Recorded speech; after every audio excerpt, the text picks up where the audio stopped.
have housing choice vouchers, which are vouchers that are to the tenant.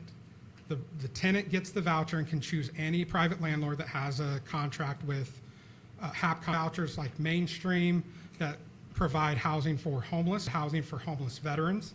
We have family unification vouchers, which provide vouchers for individuals that are in the DCS system and have lost either custody of their children or where housing is a barrier to returning custody of the child to the parent.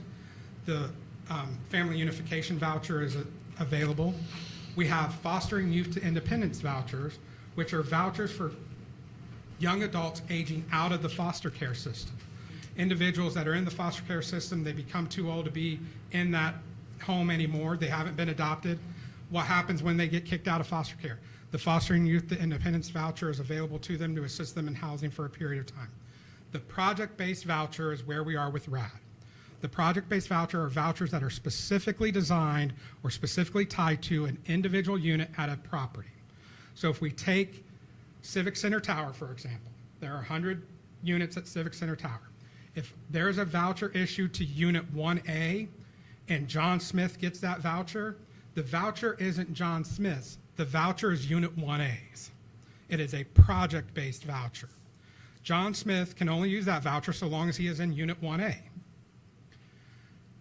After a year, John's mobility, and then he can apply, get a housing choice voucher, and then move anywhere he wants. But the voucher he had at Civic Center Tower stays at Civic Center Tower. And that will be the same for these units that would be converted under RAD 3 and either placed at West Sycamore or North Market.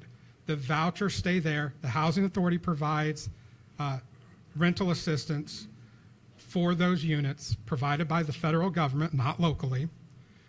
And that rental assistance requires that the resident pay up to 30% of their adjusted gross income.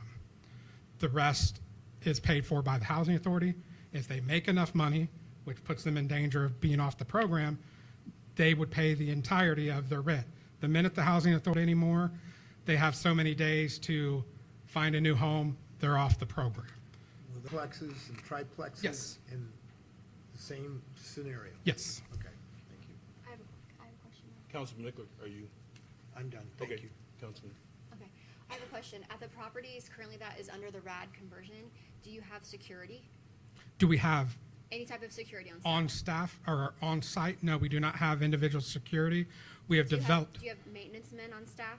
we have maintenance men on staff, but nobody that is assigned to the property outside of regular business hours.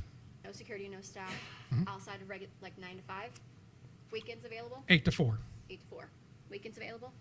Weekends are only on call for maintenance staff. Okay. And once you get a voucher, does that voucher ever expire? If you haven't found a unit, so the housing choice vouchers, that would be true. The project-based vouchers, no, because the project-based voucher, once you receive it, you're already linked to a unit. So you're going to receive that, you're going to move in, and you can stay there so long as you meet the income requirements and don't violate the rules in terms of your lease and or agreement with the Housing Authority. So one of the things about the calls out to Garden Square, there were 13 criminal calls over the first 6 months. 3 of those were regarding one incident. That individual that was the perpetrator of that one incident left the Housing Authority within 15 days.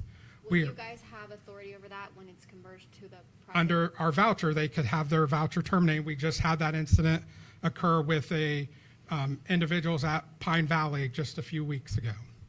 So we terminated. So you have the final say? The Housing Not- Authority has the final say, or the federal government has the final I'm say? confused. It's bangs.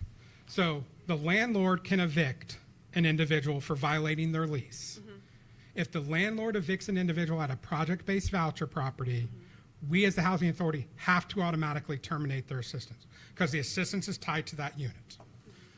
If we as the housing violated their agreement with us, which has very similar terms as far as they can't interfere with the enjoyment, create disturbances that interfere our ability to do our jobs. They can't badmouth my staff and such. If they get terminated from our program, they get evicted from the project-based voucher because the landlord's no longer receiving assistance for it, and that unit is tied to a voucher.